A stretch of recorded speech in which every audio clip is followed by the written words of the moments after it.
Good morning बच्चों। आज हम पढ़ेंगे लाइंस और एंगल्स। काफ़ी अच्छे क्वेश्चन है इसमें भी। कुछ लेकिन थ्योरम्स हैं, कुछ प्रॉपर्टीज हैं जो आपको आनी चाहिए। तो कुछ मैं प्रॉपर्टीज और थ्योरम लिख के देता हूँ आपको, समझिएगा। Lines and angles. लाइंस और एंगल्स को हिंदी में कहते हैं रेखाएं तथा कोण। लाइंस क्या होती है, एंगल्स क्या होती है, आपने बेसिक कंसेप्ट पढ़ रखे होंगे। लाइन वो होती है जिसका एंड पॉइंट नहीं होता। एंगल वो होता है जो दो रेज एक कॉमन पॉइंट पे मिल जाए, या फिर दूसरे भाषा में हम दूसरे शब्दों में कहें, भाषा तो एक ही है, इसका रोटेशन। ये इसका इनिशियल पॉइंट है और ये एक रे है। अब ये रोटेट हो रही है, तो ये रोटेट होके यहाँ आ गए। इनिशियल पोजीशन था, ये टर्मिनल पोजीशन हो गया। और ये जो रोटेशन हुआ, ये जो घुमाव हुआ, यही एंगल। एंगल भी कई टाइप के होते हैं, कम्प्लीमेंट्री, सप्लीमेंट्री, ये सब आपको मालूम होगा। मैं सीधे क्वेश्चन पे आऊँगा, ठीक है। थोड़ा थोड़ा बता भी देते हैं। एक्यूट एंगल क्या होता है, ये सब आपने पढ़ लिया होगा बेटा। टाइम वेस्ट क्यों करूँगा, अब एग्ज़ाम भी पास में है, इसलिए मेन काम पे आते हैं। डस्टर ढूंढ रहा था मैं।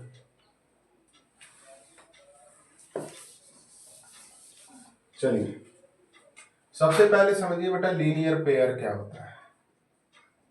लीनियर पेयर, जिसको हिंदी में कहते हैं रैखिक युग्म।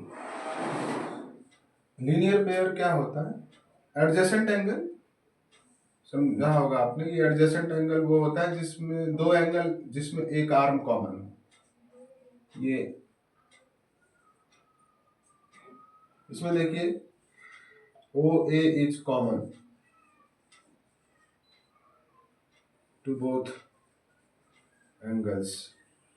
कौन से both angles? Angle A O B में भी ओ ए है और एंगल ए ओ सी में भी ए ओ है, ये कॉमन है। इसको कहते हैं एडजेसेंट एंगल, हिंदी में आसन्न कोण कहते हैं। अगर इसमें ये जो नॉन कॉमन है, ये तो कॉमन है, ये जो कॉमन नहीं है, ये एक स्ट्रेट लाइन बन जाए। अब मान लिया मैं इसको ऐसे खींचते हुए यहाँ ला दूँ, ये यहाँ ला दूँ, ये आ गई हमारे पास ओ बी, और इसको हम मिटा दें, तो ये जो बना ना बेटा, ये लीनियर पेयर बन गया, ठीक है। यानी एडजेसेंट एंगल ही होता है और उसका सम 180 हो जाता है दोनों एंगलों का। तो adjacent angle in which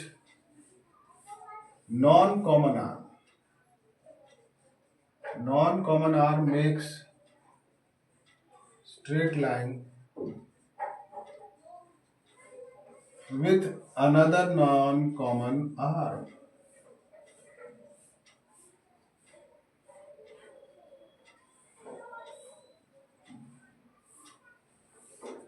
adjacent angle जिसमें कि non common arm straight line बना ले अनदर नॉन कॉमन के साथ, जैसे ये आपको बताया ओ ए बी सी। तो इस तरह से ये जो एंगल ए ओ सी है और बी ओ सी है, इसका सम 180 डिग्री, इसी को कहते हैं लीनियर पेयर। अब बेटा एक बात और समझना है, आपने 7th क्लास में पढ़ा होगा, दो लाइन पैरेलल हो, ये एल और एम पैरेलल है, ये इंटरसेक्टिंग लाइन है जिसको कि हम ट्रांसवर्सल लाइन भी कहते हैं। तो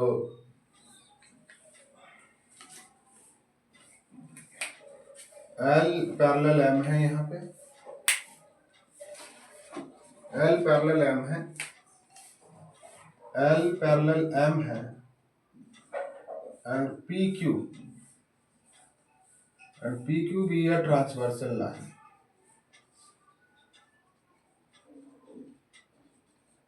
ट्रांसवर्सल लाइन है, तिर्यक रेखा है, तो इसमें कुछ पेयर्स ऑफ एंगल्स बनेंगे जो इक्वल होंगे। कौन से? देखिए एंगल 1 और ये एंगल 2, ये 3, ये 4, ये 5, ये 6, ये 7, ये 8। अब देखते जाइए। Pair of alternate interior angle, वो कौन सा है? ये 1, ये तो एक्सटीरियर है, इंटीरियर में 2 और 6 है, एंगल 2 और एंगल 6, एंगल 4 और एंगल 5, ये अल्टरनेट एंगल है। हिंदी में एकांतर कोण कहते हैं इसको, एकांतर। 4 और 5 जेड बनता है ऐसे, ये दो लाइन पैरेलल और ये एंगल कहलाते हैं अल्टरनेट एंगल। तो 4 और 5, 2 और 6। इसी तरह pair of alternate exterior angle भी है।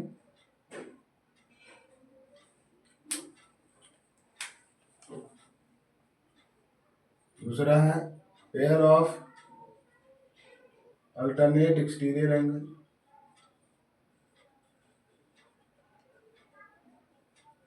एक्सटीरियर एंगल कौन सा है इसमें?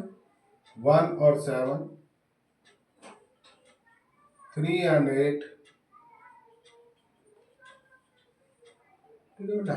और कॉरेस्पॉन्डिंग एंगल भी इक्वल होते हैं, संगत कोण कहते हैं कॉरेस्पॉन्डिंग एंगल। कॉरेस्पॉन्डिंग एंगल में बेटा एफ बनता है ऐसे, ये एंगल और ये एंगल। तो इसमें देख लो 1 और 5, 2 और 8, और बेटा इधर 3 और 6, 3 और 6, 4 और 7। ये सब क्या है? कॉरेस्पॉन्डिंग एंगल है, जिनको हिंदी में हम संगत कोण कहते हैं। तो ये सारी चीजें आपको ऑब्जर्व करनी है क्वेश्चंस में कि कहाँ अल्टरनेट एंगल होगा, कहाँ कॉरेस्पॉन्डिंग एंगल होगा, तभी आपको समझ में आएगा क्वेश्चन। ये बातें आनी चाहिए, लीनियर पेयर समझ में आना चाहिए। एक थ्योरम अभी बताएंगे हम आपको, corresponding angle vertically opposite angle equal होते हैं, वो थ्योरम एग्जाम में आती भी है और हम आपको भी समझाएंगे। तो एंगल 1 और 5 इक्वल है, 1 and 5, 3 and 6, 2 and 8, 4 and 7, ये these all are corresponding angle. Similarly, L parallel M and PQ be transversal line, then pair of alternate interior angles are equal. Alternate angle means this type of shape you observe if in the figure, then you must be realized that these are alternate angles. For example, look here, this in this way it forms a Z। इस तरीके से यहाँ Z बन रहा है, 4 and 5, 2 and 6। Exterior alternate भी बन रहा है, बाहर से भी एक Z बन रहा है। देखो ये हम ऐसे गए और ये लाइन ऐसे गई, तो 1 और 7, 3 और 8। इस तरह कॉरेस्पॉन्डिंग एंगल एफ बनेगा। ठीक है, इसको समझ जाओ आप, क्वेश्चन में फिर दोबारा भी समझाएंगे आपको। ठीक है, स्क्रीनशॉट ले लीजिए इसका।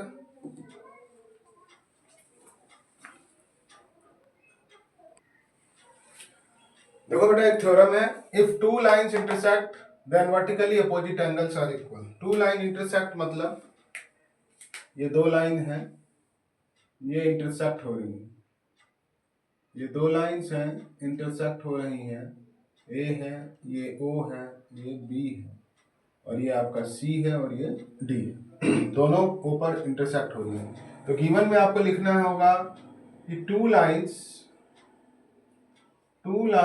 ए B and C D intersect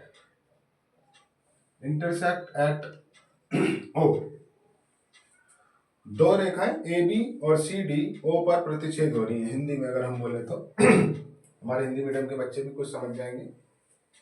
A B और सी डी ओ पर इंटरसेक्ट हो रहा है, तो प्रूफ क्या करना है? प्रूफ करना है आपको,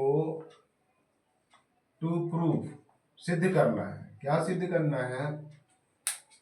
तो ये करना है कि angle A O C equal होगा angle B O D. Similarly angle A O D equal होगा बी ओ सी। मतलब ये है बेटा कि आपको ये दोनों प्रूव करने हैं equal.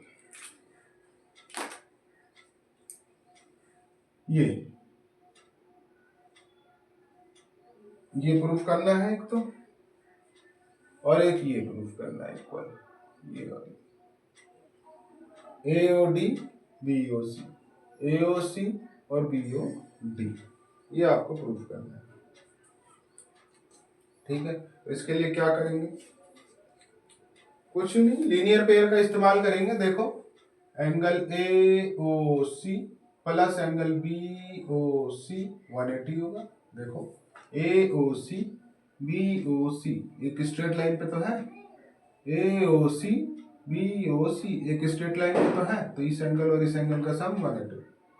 Similarly angle A O सी, यहाँ पे ए ओ सी और ए ओ डी, और ए ओ डी, देखो ए ओ सी और ए ओ डी ये भी तो एक ही लाइन पे है, एक ही लाइन पे तो है ए ओ सी और ए ओ डी, तो ये भी 180 होगा। ये इक्वेशन 1 और इक्वेशन 2, देखो दोनों इक्वेशन की वैल्यू 180 है भाई। ए ओ सी और बी ओ सी भी 180 है, ये भी 180 है। जब इसकी वैल्यू 180 और इसकी वैल्यू भी 180, तो जाहिर सी बात है दोनों आपस में इक्वल है। तो from 1 and 2 A O C plus angle B O C equal होगा A O C plus angle A O D. देखो बेटा ए ओ सी और ए ओ सी कैंसिल आउट हो गया, बच गया आपका बी ओ सी और ए ओ डी। ये वाली बात प्रूव हो गई बेटा, ये वाली ए ओ डी और बी ओ सी, ये बात प्रूव हो गई, ए ओ डी और बी ओ सी। ठीक है, ये बात प्रूव हो गई। अब हमें ये वाली बात प्रूव करनी है, तो ये भी ऐसे ही हो जाएगा। देखो ए ओ सी ए ओ डी ले लो ना, अब A O D plus B O D, A O C और बी ओ डी, और 180 होगा। ये भी लीनियर पेयर, यहाँ पर लिख देना चाहिए हमको, रीजन जरूर लिख देना चाहिए। यहाँ भी हमने लिखा नहीं, लीनियर पेयर रैखिक युग्म, ये भी लीनियर पेयर ही है, रैखिक युग्म है। अब देखो एओडी और बीओडी ले लिया, अब ले लो क्या बीओडी ले लो और बीओसी, बीओडी और बीओसी ले लोगे तो एओसी बीओडी तो कैंसिल हो जाएगा ना, तो इसलिए बीओडी मत लो, एओडी आना चाहिए और एओसी, एओडी आना चाहिए और एओसी, तभी तो एओडी कैंसिल हो जाएगा। ये वाला ले लिया बेटा, एओडी एओसी ये भी 180 होगा, और एओडी और बीओडी ले लिए। थोड़ा ध्यान ये रखना चाहिए कि अब एओसी और बीओडी इक्वल आना है, तो जाहिर सी बात है यार कि एओडी अगर लिए हैं तो कैंसिल हो जाना चाहिए, बीओडी और एओसी बच जाना चाहिए। तो थोड़ा सा दिमाग यहाँ लगा लेना है, कंफ्यूज नहीं होना है कि क्या लें। तो लीनियर पेयर है ये भी, तो एओडी ये भी दोनों 180 वैल्यू है, तो इसलिए आपस में ये दोनों बराबर हो जाएंगे। ये सब तो आपके लिए आसान है, इसमें तो मुश्किल वाली बात नहीं है। हो गया, अब कैंसिल क्या हो जाएगा, एओडी और एओडी, तो इक्वल क्या आ गया, बीओडी और एओसी इक्वल आ गया। ये लो दूसरी बात भी आ गई, देखो ये वाली बात पहले आ गई थी, बीओसी और एओडी। कहोगे इधर उधर हो गया है, उससे कुछ नहीं होता है, बीओसी और एओडी, बीओडी और एओसी, बीओडी और एओसी दो लाइनें इंटरसेक्ट हो रही हो तो pair of vertically opposite angles equal होते हैं, इसे प्रूव करना था।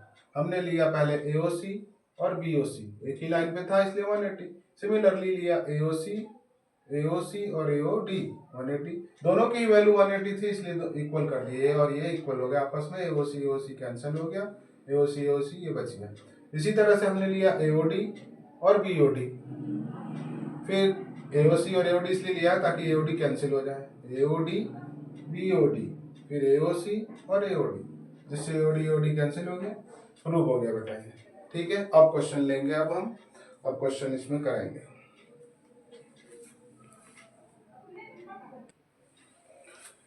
देखिए बेटा एक क्वेश्चन लिखा हुआ है बोर्ड पे आपके सामने। In figure A B C D and E F intersect at O पर इंटरसेक्ट होगा। जब दो से अधिक लाइनें एक ही पॉइंट पर इंटरसेक्ट होती हैं उनको क्या कहते हैं? Concurrent lines. हिंदी में क्या कहते हैं? संगामी रेखाएं। हमें y की वैल्यू निकालनी है इसमें, ठीक है बेटा। अब देखो जो अभी कुछ हमने सीखा, vertically opposite angle, linear pair, यही सब करना है इसमें। अब देखो angle A O E equal होगा बेटा बी ओ एफ। क्यों? वर्टिकली अपोजिट एंगल है भाई, वर्टिकली अपोजिट एंगल शीर्षाभिमुख कोण है। हिंदी में इसको शीर्षाभिमुख कोण कहते हैं, शीर्षाभिमुख कोण। तो ए ओ ई हमारे पास आ गया बी ओ एफ के, और बी ओ एफ कितना है बेटा? 5y, ठीक है। तो अब देखो सी ओ ई प्लस ए ओ ई प्लस ए ओ डी तीनों मिला के 180 होगा। क्यों? एक स्ट्रेट लाइन पे जितने भी एंगल हों उनका सम 180 होता है। तो लिख देंगे यहाँ क्या? C O D is a line, और एक लाइन पे जितने भी एंगल बनते हैं वो 180 होता है। अब कहोगे आपने लीनियर पेयर क्यों नहीं लिखा? अरे पेयर मतलब जोड़ी, दो ही एंगल होते तब लिखता ना मैं लीनियर पेयर बेटा। ये होता तब मैं लिखता लीनियर पेयर, और एक से अधिक हो जाता ना बेटा ऐसे, तब आपको यही बात लिखनी है कि लाइन है। एक लाइन पे जो एंगल बनता है वो हमेशा 180 का बनता है। ये बात ध्यान रखना। लीनियर पेयर तब लिखना जब एक ही पेयर आपको मिले, और लाइन तब लिख देना जब एक से अधिक एंगल मिल जाए आपको, तो लाइन लिख देना, ठीक है। तो सीओडी एक रेखा है। सीओई कितना है? 2y है। AOE कितना है भाई? अभी निकाल लिए 5y है। AOD कितना है भाई? 2y है। बहुत बढ़िया। 5 2 7 2 9y equal 180। y equal 180 upon में 9 आ जाएगा, तो y आ गया 20। 9 2 18 और 0 y 20 आ गया। बस हमें यही तो निकालनी थी y की वैल्यू। देखो कितनी इजीली हो गया ये। बहुत बढ़िया क्वेश्चन है, कर लीजिए। और भी क्वेश्चन कराएंगे आज, आप बहुत सारे क्वेश्चन कराएंगे आप, ठीक है। इसको कर लो।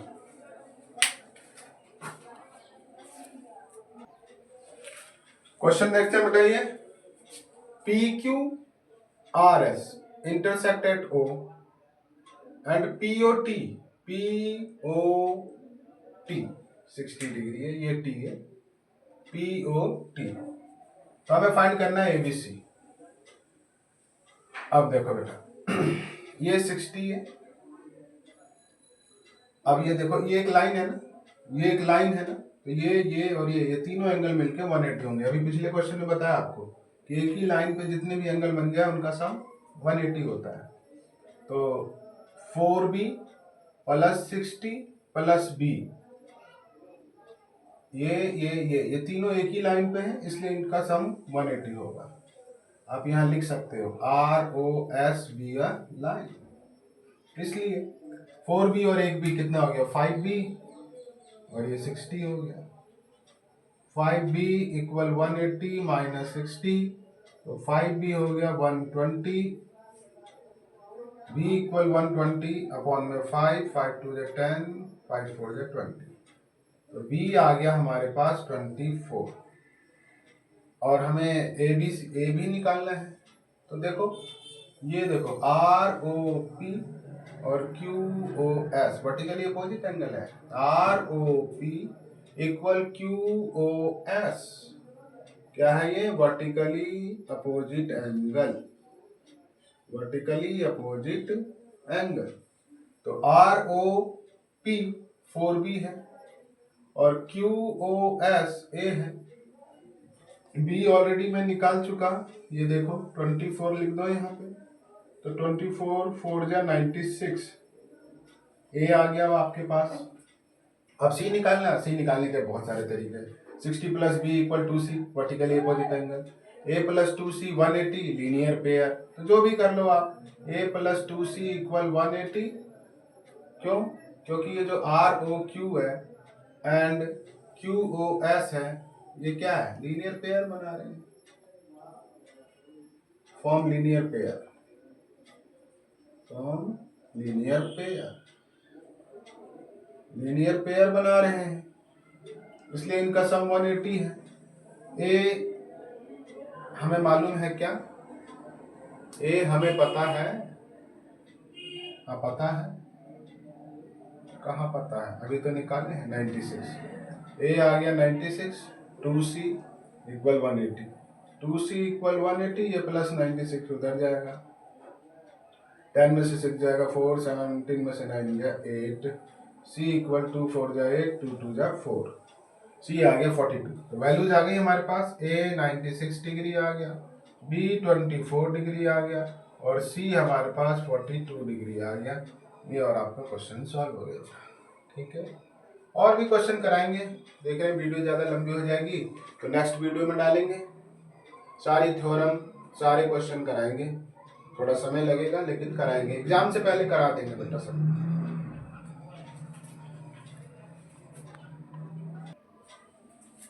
क्वेश्चन देखते हैं बेटा, इसमें हमको दे रखा है कि L पैरेलल M है, ये एक ट्रांसवर्सल लाइन है, X की वैल्यू निकालनी है। तो सबसे पहले क्या करेंगे हम, देखिए आप, ये कॉरेस्पॉन्डिंग एंगल है तो ये इक्वल हो सकते हैं, कई तरीके हैं अभी हमारे पास करने के लिए, ये दोनों भी इक्वल हो सकते हैं, अल्टरनेट इंटीरियर एंगल है, L पैरेलल M, देन क्या हो जाएगा 3y equal to y plus 25, क्यों? अल्टरनेट इंटीरियर एंगल है भाई, एकांतर कोण है, अल्टरनेट एंगल्स हैं, क्यों? अरे L पैरेलल M है भाई, L पैरेलल M है और ये ट्रांसवर्सल है, तो ये एंगल क्या हो रहे हैं, जेड जैसे बना रहे हैं कि नहीं, इसलिए एंगल इक्वल है। अब इसको इधर ले आइए, -2y इक्वल 25, y इक्वल आ गया 25। अब x plus 15 equal 2y plus 25, क्यों? वर्टिकली अपोजिट एंगल, शीर्षाभिमुख कोण है, vertically opposite angle, x plus 15 और y ऑलरेडी हम निकाल चुके, y की वैल्यू 25 आ चुकी है, तो x plus 15 equal 50 plus 25, 25 to the 50, x plus 15 इसको ऐड कर देते हैं, चलिए ये प्लस 15 उधर जाके -15, और ये आ गई बेटा आपकी x की वैल्यू 60 डिग्री। बहुत इजी क्वेश्चन था, MCQ में भी आ सकता है, 2 मार्क्स में भी आ सकता है। ठीक है, कर लीजिए इसको, फिर आपको एक और अच्छा सा क्वेश्चन कराते हैं। ये क्वेश्चन देखते हैं बेटा एक और, इस गिवन फिगर में DE पैरेलल QR है, DE पैरेलल QR है, और ये जो AP है वो बाइसेक्टर है, किसका? एंगल A का, ये जो है बाइसेक्टर है एंगल A का, और BP बाइसेक्टर है एंगल B का, हमें APB निकालना है। तो आप ये देखिए, मैं इस angle BAP, angle BAP, sorry, ठीक है, देखिए एंगल ABAP, इसको मैं 1 लिख लेता हूँ, इसको मैं 2 लिख लेता हूँ, इजी होता है। एंगल 1 जो है हाफ है बेटा किसका? एंगल A का, और एंगल 2 जो है हाफ है एंगल B का। देखो ना, दे रखा था क्वेश्चन में कि EAB, उसको मैंने A लिखा है, EAB इसको मैंने एंगल A लिखा है, उसका ये बाइसेक्टर है, तो ये जो है इस पूरे एंगल का आधा है। इसी तरह ये बाइसेक्टर है, किसका? इसका बाइसेक्टर है भाई RBA का, तो यानी कि ये B एंगल बोल दिया मैंने उसको, तो उसका ये बाइसेक्टर है, तो ये एंगल 2 जो है इस पूरे B का आधा होगा। इसी तरह ये बाइसेक्टर है तो ये एंगल A का आधा होगा। अब आ जाओ ट्रायंगल, बहुत इजी है, आप आ जाओ ट्रायंगल APB में, APB में आ गए हम, तो angle 1 plus angle 2 plus angle APB 180 होगा। 1 क्या है? हाफ है एंगल A का, 2 क्या है? हाफ है एंगल B का, और angle APB equal 180। Half common ले लेता हूं तो यहाँ बचेगा angle A plus angle B plus angle APB। Okay, अब देखो बेटा, ये जो एंगल A है प्लस एंगल बी है वो 180 होगा। क्यों? Sum of interior angle on transversal line, on transversal line, on transversal line, तिर्यक रेखा पर सेम साइड इंटीरियर एंगल भी लिख सकते हैं। रुको मैं थोड़ा यहां लिख लेता हूं। Angle A plus angle B equal 180, same side interior angle, same side interior angle on transversal line 180 होता है बेटा। ट्रांसवर्सल लाइन है, देखो ये और ये पैरेलल है, ये ट्रांसवर्सल है, तो दो लाइनें पैरेलल हो और ये ट्रांसवर्सल हो तो एक ही ओर के जो इंटीरियर एंगल होते हैं ना उनका सम 180 होता है बेटा। ठीक है, तो इसी तरह से एंगल ए और बी इस ट्रांसवर्सल लाइन के ऊपर एक ही ओर के दो एंगल थे इसलिए इनका सम 180 है। अब तो ए और बी 180 है, यहाँ लिख लेते हैं, plus angle A P B. समझ में नहीं आया क्या बेटा? देखो, अरे भाई ये पैरेलल है, ये ट्रांसवर्सल है, तो एक ही ओर के जो इंटीरियर एंगल हैं उनका सम 180 होगा। जैसे मैं आपको यहाँ समझा रहा हूँ, एल पैरेलल है और पी क्यू ट्रांसवर्सल है, तो ये एंगल 1 और 2 जो होता है ना बेटा 180 होता है। ये रूल है, प्रॉपर्टी है, आपको याद रखनी पड़ेगी। 2 से कैंसिल हो गया 90 बार में। अब एंगल ए पी बी 180 और ये प्लस 90 उधर जाके माइनस, तो एंगल ए पी बी आपके पास आ गया 90 डिग्री, जो कि यही पूछा था उसने हमसे।